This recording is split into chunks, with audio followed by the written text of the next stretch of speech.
अस्सलामु अलैकुम वरहमतुल्लाहि वबरकातुहू। नहमदु व नुसल्ली अला रसूलिल करीम, अम्मा बाद, फ़अऊज़ु बिल्लाहि मिनश शैतानिर रजीम। बिस्मिल्लाहिर रहमानिर रहीम।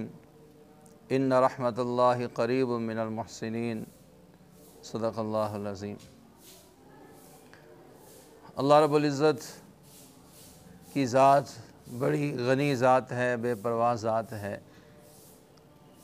और अल्लाह पाक अपनी कुदरत से जो चाहें कर सकते हैं, जो चाहें किसी को अता कर सकते हैं। अल्लाह की रहमत बड़ी वसी है और कभी कभी किसी की बरकत से, किसी की वजह से, किसी की निस्बत से भी अल्लाह पाक अपनी रहमत के दरवाज़े खोल देते हैं। और एक चीज़ और है कि जो लोग इंसानियत की खिदमत करते हैं, इंसानियत का एहसास करते हैं, किसी के दुख दर्द को समझते हैं, अल्लाह पाक उन्हें वो कुछ अता फ़रमाते हैं कि इंसान सोच भी नहीं सकता। अल्लाह की मखलूक से मोहब्बत, अल्लाह की मखलूक का ख़याल, अल्लाह की मखलूक का एहसास, इंसानों से हमदर्दी, मजबूरों की ज़रूरियात को पूरा करना, एक दूसरे एहसास करना, ये वो आदत है, ये वो तरीक़ा है कि जिस पर अल्लाह की बेपनाह रहमतें इंसान को इंसान को नसीब हो जाती।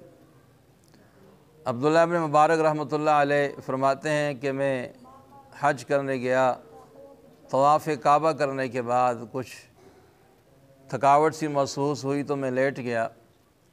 मैंने ख्वाब में देखा भी दो फरिश्ते नाजिल हुए हैं। तो एक फ़रिश्ता दूसरे से पूछता है भी इस साल कितने लोग हज करने के लिए आए हैं। तो दूसरा जवाब देता है भी 6 लाख हज करने के लिए आए।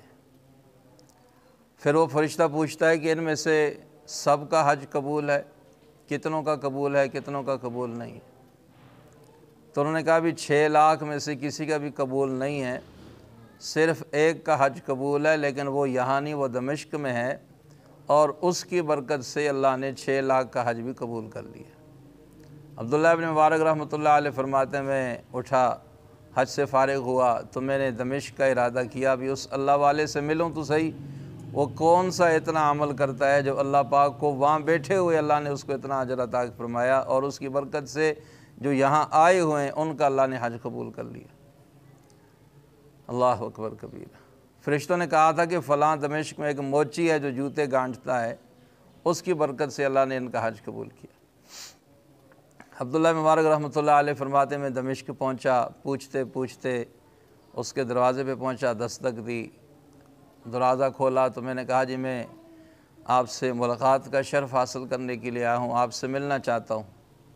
अंदर गया, बैठे, खिदमत तवाज़ु की, पूछा भी किस तरह आना हुआ। तो मैंने कहा कि मैंने एक ख्वाब देखा है और उस ख्वाब की वजह से मैं आपसे मिलने आया हूँ। कहा तेरा नाम क्या है, आने वाले नाम तो बताओ। उन्होंने कहा जी मुझे लोग अब्दुल्ला बिन मुबारक कहते हैं और मैंने एक ख्वाब देखा, वो ख्वाब आपको बताने आया हूँ। ये सुनकर वो कहते हैं चीख मारी, बेहोश हो गया। कुछ देर बाद फाका हुआ। उसने पूछा कि अल्लाह वाले बता तो सही, तुमने ख्वाब में देखा क्या है। तो उन्होंने कहा जी ख्वाब में देखा है 2 फरिश्ते आए। मैंने पूछा कितने लोग हज के लिए आए हैं। फ़रिश्ता एक दूसरे से पूछता है। तो सारी कारगुजारी सुनाई। कहा कि भी 6 लाख हज पे आए हैं और किसी का हज कबूल नहीं है। एक आदमी है जो दमिश्क में रहता है, उसका हज कबूल है और उसकी बरकत से अल्लाह ने 6 लाख का हज भी कबूल फरमा लिया। अल्लाह वाले तू कौन सा ऐसा अमल करता है कि तुझे यहाँ रहते हुए अल्लाह पाक ने हज अता फरमाया और तेरी बरकत से अल्लाह ने उनका भी हज कबूल कर लिया। वो कहने लगा जी मुझे कोई अपना ख़ास अमल तो याद नहीं है, लेकिन एक अमल मुझे याद है, शायद उसकी बरकत से अल्लाह पाक ने ये मुझे नेमत अता फरमाई हो। उनका दिल में बड़ी हसरत थी अल्लाह का घर देखने की। मैंने 300 दिनार इकट्ठे किए, 300 दिनार जमा किए, मैं अल्लाह का घर देखूँगा, हज करने के लिए जाऊँगा।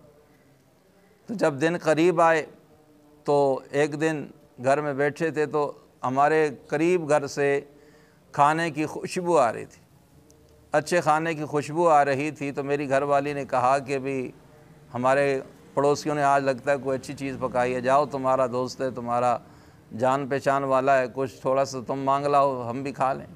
कहता मैं ना चाहता भी उठ के चल पड़ा, दरवाज़े पे दस्तक दी। मैंने कहा भी अल्लाह वाले आप लोगों ने आज कोई अच्छा सालन बनाया है, उसकी खुशबू हमारे घर तक आई है, तो हमारे बच्चे कह रहे हैं भी अगर कुछ हो सके तो थोड़ा सा हमें भी दे दो। कहता उस शख्स की आंखों में आंसू आ गए और उसने रोना शुरू कर दिया। मैंने कहा भी रो क्यों रहे हो? उसने कहा कि आज कई दिन हो गए हमारे घर में फाके हैं और जान निकलने तक नौबत आ गई, मौत करीब आ गई, तो मुझे घर वालों ने मजबूर किया भी बाप ज़िंदगी तो बचानी है, जान तो बचानी है, जाओ कुछ करो, जाके कुछ लेके आओ। मैं जंगल में गया, एक मुर्दार जानवर मुझे नज़र आया तो मैंने उससे गोश्त काटा और घर लेके आया हूँ। उसने कहा हमारी तो मजबूरी है, हमारे लिए तो खाना हलाल है, पर तुम्हारे लिए हलाल नहीं, मैं तुम्हें किस तरह दूँ? तो वो मोची कहने लगा जी मुझे उसकी बात सुनकर बड़ा धचका लगा, बड़ा सदमा हुआ, और मैंने वही अपनी आस्तीन से 300 दिनार निकाले और उसकी हथेली पे रखे भी जाओ गोश्त लेके आओ, अपने घर वालों के लिए राशन लेके आओ और उनकी ज़रूरियात पूरी करो। मैं उनका भी हज फिर कर लूँगा, अल्लाह ने ज़िंदगी दी, हज फिर चला जाऊँगा, फिर पैसे इकट्ठे कर लूँगा, लेकिन इस वक्त तुम्हारी ज़रूरत ज़्यादा है। कहने लगे शायद ये एक वजह हो सकती है। अब्दुल्लाह बिन मुबारक रहमतुल्लाह अलैह फरमाने लगे बिल्कुल मुझे भी ये लगता है भी हो सकता है अल्लाह पाक ने तेरे इस अमल की वजह से तेरा हज भी कबूल कर लिया और तेरी वजह से उन 6 लाख का हज भी कबूल कर लिया। मेरे रब की ज़ात बड़ी बेपरवाह ज़ात है। और किसी ने कहा था कि बेपरवाही से बेख सज्जन दी जिथे किसे नहीं चाल न जावे, उन्हें कई ताजा आले रोल दिते, कई मंगतियां नू तख्त बिठावे, आज़म किसे नू घर आ मिलदा ही किसे नू काबेओं खाली ले आवे। उस रब का निज़ाम है, तो आस पास का ख्याल रखें। इसका ये मतलब हरगिज़ नहीं कि आप हज ना जाएं, हज पे ना जाएं, हज करने ना जाएं और किसी गरीब की ताउन कर लें, नहीं, हज पे भी जाएं, लेकिन अपने आस पास के अपने इर्द गिर्द के लोगों का भी ख्याल रखें। चलो अगर थोड़ा बहुत ताउन करने से उनका गुज़र बसर अच्छा हो जाए तो अल्लाह पाक हमें भी उसका अजर अता फ़रमाएँगे। अल्लाह पाक मुझे और आप सबको अमल की तौफ़ीक अता फ़रमाए।